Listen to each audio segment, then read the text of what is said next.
बिस्मिल्लाहिर्रहमानिर्रहीम। अस्सलाम वालेकुम। हम पंजाब फूड अथॉरिटी की इससे पहले पार्ट 1, पार्ट 2, पार्ट 3 के अंदर डिफरेंट डेफिनेशंस पढ़ चुके हैं। आज हमें पार्ट 4 के अंदर उन्हीं डेफिनेशंस की बेस पे नेक्स्ट डेफिनेशंस देखनी है कि कौन कौन सी जो लीगल डेफिनेशंस हैं जो डॉक्यूमेंट्स के अंदर लिखी हुई हैं, रिटन है, और उन्हीं डॉक्यूमेंट्स की बुनियाद पर, उन्हीं डेफिनेशंस की बुनियाद पर किसी प्रमिसेस को, किसी बिजनेस को, किसी भी जो फूड रिलेटेड बिजनेस होगा उसको चार्ज किया जाएगा, उसको जो रिकमेंडेशंस दी जाएंगी, उसको इम्प्रूवमेंट्स दी जाएंगी, उसको फाइन किया जाएगा। On the basis of these definitions क्या किया जाता है, रूल्स को फॉलो किया जाता है जो पंजाब फूड अथॉरिटी के रूल्स हैं।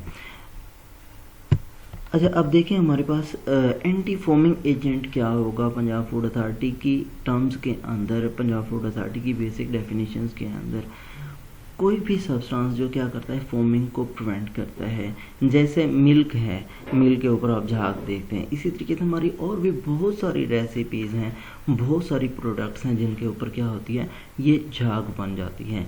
ये ड्यूरिंग प्रोसेसिंग हो सकती है, ड्यूरिंग मिक्सिंग हो सकती है, किसी भी यूनिट ऑपरेशन के दौरान क्या हो सकती है, फोम फार्मेशन हो सकती है। इस फोम फार्मेशन को प्रिवेंट करने के लिए जो एजेंट ऐड किए जाएंगे वो क्या कहलाएंगे, एंटी फोमिंग एजेंट्स। नेक्स्ट हमारे पास आ जाता है स्टेबलाइजर। स्टेबलाइजर क्या है, कोई भी सब्सटेंस जो क्या करेगा, physico chemical properties of the food material को इम्प्रूव करेगा। उसको कोई रियोलॉजिकल चेंज आ रही होगी, फ्लूइड फ्लो है, उसको स्टेबलाइज कर रहा होगा, उसको मेंटेन कर रहा होगा, तो वो क्या कहलाएगा, स्टेबलाइजर कहलाएगा। अब ये जो स्टेबलाइजर हैं डिफरेंट फूड प्रोडक्ट्स के लिए डिफरेंट हो सकते हैं। ये कलर स्टेबलाइजर हो सकते हैं, ये टेक्सचर स्टेबलाइजर हो सकते हैं, ये रियोलॉजिकल प्रॉपर्टीज़ को इम्प्रूव कर सकते हैं, स्टेबलाइज कर सकते हैं, विस्कोसिटी को मेंटेन कर सकते हैं किसी भी फ्लूइड प्रोडक्ट की, किसी भी जो हमारे पास फूड प्रोडक्ट है उसकी तमाम फिजिको केमिकल जो पैरामीटर्स होंगे उनको मेंटेन कर सकते हैं। ठीक है ना, कोई भी सब्सटेंस जो क्या करे, मेंटेन करे physico chemical state of the food product, वो क्या कहलाएगा, स्टेबलाइजर कहलाएगा। ठीक है ना। अब इमिसिबल लिक्विड्स की यहाँ पे इमल्जेंस की बात हो रही है, तो इमल्जेंस में भी स्टेबलाइजर ऐड किए जाते हैं ताकि उनकी जो इमल्सिफिकेशन पावर है उसको इन्हांस किया जा सके। ठीक है ना। थिकनर, हमारे पास कोई भी थिकनिंग एजेंट हो सकता है, कार्बोक्सी मिथाइल सेलुलोज है, हमारे पास एल्जिनेट्स हैं, हमारे पास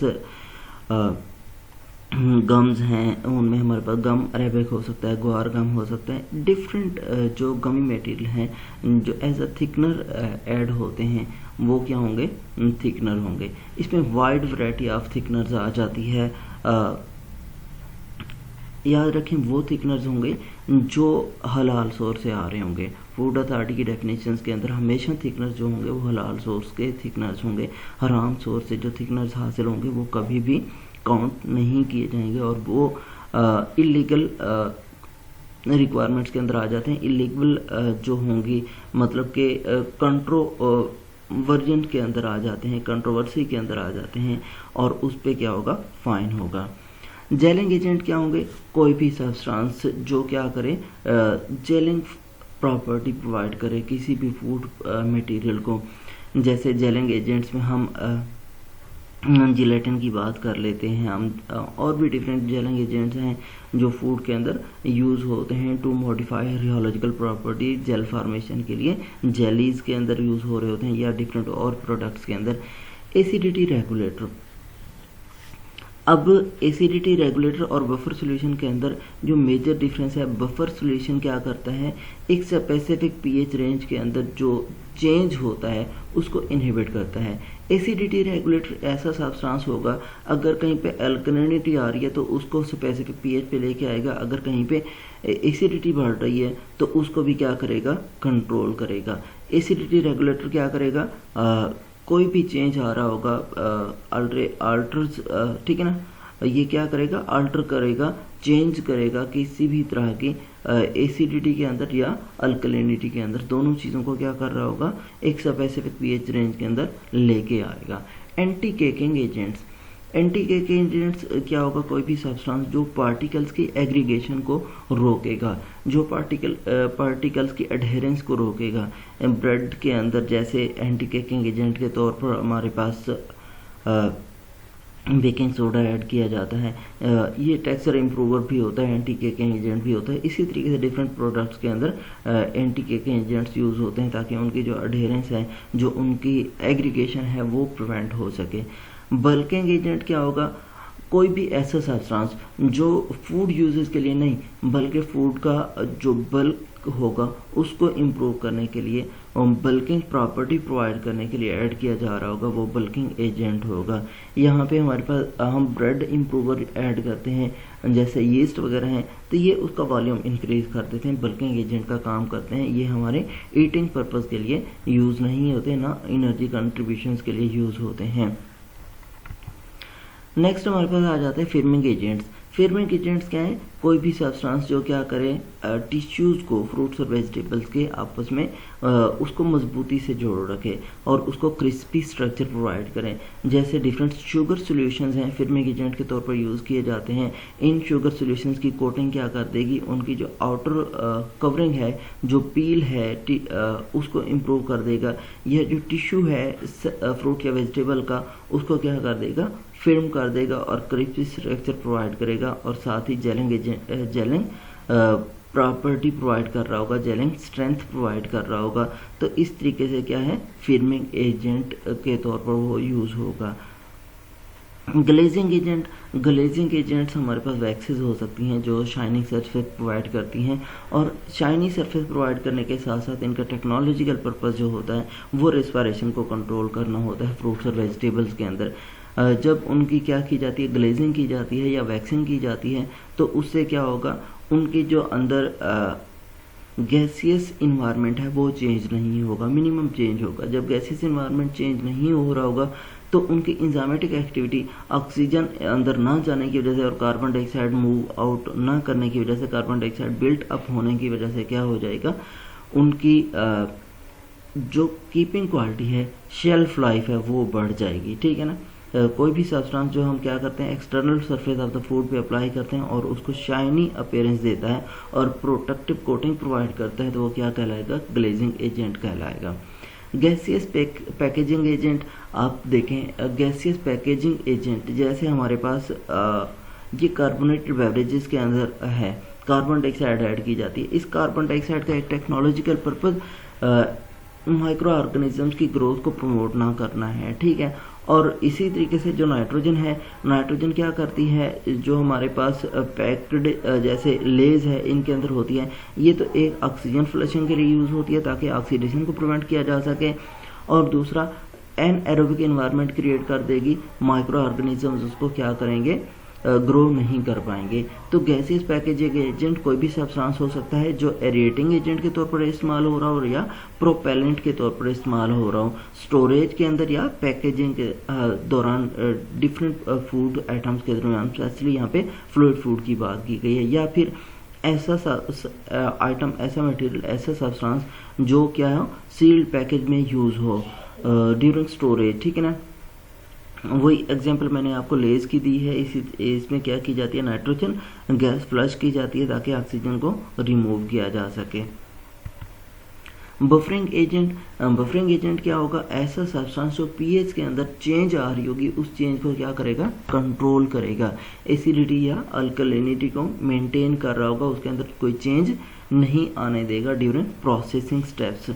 स्टोरेज में, प्रोसेसिंग में ये क्या करेगा? इम्प्रूव करेगा, फ्लेवर इम्प्रूव कर रहा होगा और स्टेबिलिटी ऑफ द फूड, उसकी कीपिंग क्वालिटी को इन्हांस कर रहा होगा, उसकी शेल्फ लाइफ को इंक्रीज कर रहा होगा, दस preventing the change in pH. उसके बाद आ जाता है हमारे पास मॉडिफाइड स्टार्च। कोई प्लांट स्टार्च हो सकती है, जब उसको किसी भी केमिकल ट्रीटमेंट से गुजारा जाता है, उस केमिकल ट्रीटमेंट से गुजरने के बाद उसके अंदर जो चेंजेस आ जाएंगी वो क्या कहलाएगी? फिजिकल करेक्टर्स के अंदर जो चेंजेस होंगी वो स्टार्च हमारे पास मॉडिफाइड स्टार्च होगी। मींस के नेटिव स्टार्च के अंदर चेंजेस प्रोड्यूस किए हैं बाय डिफरेंट केमिकल रिएक्शंस। ये डेजर्ट्स के अंदर यूज़ हो सकती है, पाई फिलेंस के अंदर, ग्रेवीज के अंदर, फैब्रिकेटेड फूड्स या थिकनर, ठीक ना, एज अ थिकनर यूज़ की जा सकती है, बाइंडर या स्टेबलाइजर।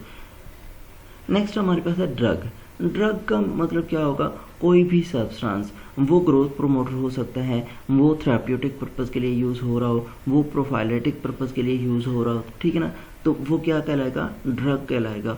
और ये क्या कर रहा होगा, एनिमल के फिजियोलॉजिकल बिहेवियर पे या साइकोलॉजिकल बिहेवियर पे डायरेक्टली असर कर रहा होगा, और उसकी ओवरऑल हेल्थ को क्या कर रहा होगा, इम्प्रूव कर रहा होगा। ड्रग रेजिड्यूज की जब हम बात करते हैं तो जो ड्रग फीड की गई है एनिमल को, एनिमल बॉडी के अंदर जो उसके लेफ्ट ओवर हैं वो क्या कहलाएंगे, ड्रग रेजिड्यूज कहलाएंगे। Means parent compound of the drug and their metabolite in any edible portion of the animal product। ठीक है, वो जो ड्रग है वो एनिमल टिश्यू के अंदर अगर आ रही है तो वो क्या कहलाएगी, ड्रग रेजिड्यूज कहलाएगी। और ये रेजिड्यूज स्पेसिफिक लिमिट्स के अंदर होने चाहिए, स्पेसिफिक फूड्स के अंदर। अगर ये लिमिट क्रॉस करेंगे तो पंजाब फूड अथॉरिटी की जो रूल्स एंड रेगुलेशन हैं, जो लिमिट्स हैं, उन लिमिट से ज़्यादा होंगे तो फिर फाइन होगा। और जो डिफरेंट रेयरिंग साइट्स हैं उनको फिर जो लाइव स्टॉक वाले हैं उनको कहा जाएगा ताकि उन चीज़ों को वहाँ पे कंट्रोल करें। मिल्क क्या मतलब होगा, क्लीन प्योर लैक्टियल सेक्रेशन, ठीक है ना, जिसके अंदर मिनिमम 3.5% फैट होगी और 8.5% SNF, total solid not fat. Means के इसके अंदर टोटल सॉलिड जो होंगे वो 12% मौजूद होंगे, वो हमारे पास क्या होगा, मिल्क होगा। Milk normal means normal clean and pure secretion obtained from the mammary glands of healthy हलाल एनिमल्स। वो काऊ हो सकती है, बफेलो हो सकती है, गोट है, शीप है, कैमल है, या इन सब का मिक्स हो सकता है। इसके अंदर कोलेस्ट्रॉल ना हो और 12% मिनिमम मिल्क टोटल सॉलिड्स मौजूद हों, जिसमें 8.5% SNF और 3.5% टोटल फैट मौजूद होनी चाहिए। पास्चराइजेशन क्या है, पास्चराइजेशन आप लोगों को जैसे पता है हमारे पास LT-LT पास्चराइजेशन होती है, ST-ST पास्चराइजेशन होती है। तो पास्चराइजेशन एक्चुअली एक क्या है, प्रोसेस है जिसमें माइक्रो ऑर्गेनिजम्स को जिसमें मिल्क को हीट किया जाता है to destroy microorganisms. Pasteurization में एक बात याद रखिएगा, हमेशा वेजिटेटिव फॉर्म ऑफ का माइक्रो ऑर्गेनिजम्स किल होते हैं, यहाँ पे स्पोर्स कभी किल नहीं होते। पास्चराइजेशन जब भी हम डेफिनेशन करते हैं तो हम कहते हैं pasteurization is a process to kill vegetative form of micro organisms, ठीक है ना। Vegetative form pathogenic vegetative forms kill होगी, यहाँ पे कभी स्पोर्स किल नहीं होंगे। LT-LT पास्चराइजेशन में लो टेम्परेचर लॉन्ग टाइम में आप लोगों को पता है हम 63 डिग्री सेंटीग्रेड पे हीट करते हैं फॉर 30 मिनट्स, जबकि ST-ST में हम उसे ले जाते हैं 75 डिग्री सेंटीग्रेड या 72 डिग्री सेंटीग्रेड तक फॉर 15 सेकेंड तक। उसके बाद पास्चराइज्ड मिल्क है। पास्चराइज्ड मिल्क क्या होगा, ऐसा मिल्क जिसकी पास्चराइजेशन की गई हो और पास्चराइजेशन के बाद फ़ौरन उसे 6 डिग्री सेंटीग्रेड तक कूल किया गया हो, तो वो मिल्क क्या कहलाएगा, पास्चराइज्ड मिल्क कहलाएगा। फीड, फीड का मतलब क्या होगा, सिंगल या मल्टीपल, ठीक है ना, फूड सोर्सेज, सोर्स्ड मटेरियल जो प्रोसेस्ड हों, सेमी प्रोसेस्ड हों या रॉ हों, जो फीड किए गए हों, जो दिए गए हों मिल्क प्रोड्यूसिंग एनिमल्स को। फीड किस चीज़ को हम कहेंगे, वो पार्टिकुलर फूड, वो पार्टिकुलर फीड जो मिल्क एनिमल को प्रोवाइड की गई है, वो प्रोसेस्ड हो सकती है, सेमी प्रोसेस्ड हो सकती है या रॉ भी हो सकती है, वो क्या कहलाएगी, फीड कहलाएगी। अथॉरिटी का मतलब होगा पंजाब फूड अथॉरिटी, जहाँ पे अथॉरिटी लिखा होगा उसका मतलब पंजाब फूड अथॉरिटी। कोड का मतलब होगा क्रिमिनल प्रोसीजर। कोड जैसे यहाँ पे वॉल्यूम 1898 कोड फलां, तो वो क्या होगा, क्रिमिनल प्रोसीजर के हमने इसका एक्शन ये लेना है। कोऑपरेटिव्स क्या होंगे, जो मिल्क डीलिंग एजेंसीज होंगी या डेयरी प्रोडक्ट डीलिंग एजेंसीज होंगी, वो क्या होंगे, कोऑपरेटिव होंगे in term of dairy section. Milk producer क्या होगा, कीपर ऑफ एनिमल्स, ठीक है ना, मिल्क कीपर जो होगा, मिल्क एनिमल कीपर होगा, ठीक है ना, keeper of animals kept for purpose of milk producing, तो ये मिल्क प्रोड्यूसर। डेयरी फार्म क्या होगा, मीन्स कोई भी प्लेस जहाँ पे शीप, ठीक है ना, वो हो सकती है हमारे पास, काऊ हो सकती है, गोट हो सकती है, बफेलो हो सकती है, मिल्क प्रोड्यूसिंग पर्पज़ के लिए रेयर किए गए हों, वो प्लेस जहाँ पे lactating animals for the purpose of milk producing rear किए गए हों, तो वो प्लेस, वो प्रोमिसेस क्या कहलाएगी, डेयरी फार्म कहलाएगा। लाइव स्टॉक हलाल मिल्क एनिमल, ठीक है ना, जैसे कैटल है, बफेलो है, शीप है, गोट है और कैमल है, इनको अगर फार्म के ऊपर रेयर किया गया है, रेज्ड किया गया है, ठीक है, तो ये क्या कहलाएगा, लाइव स्टॉक कहलाएगा, मीन्स के हलाल एनिमल्स जो होंगे।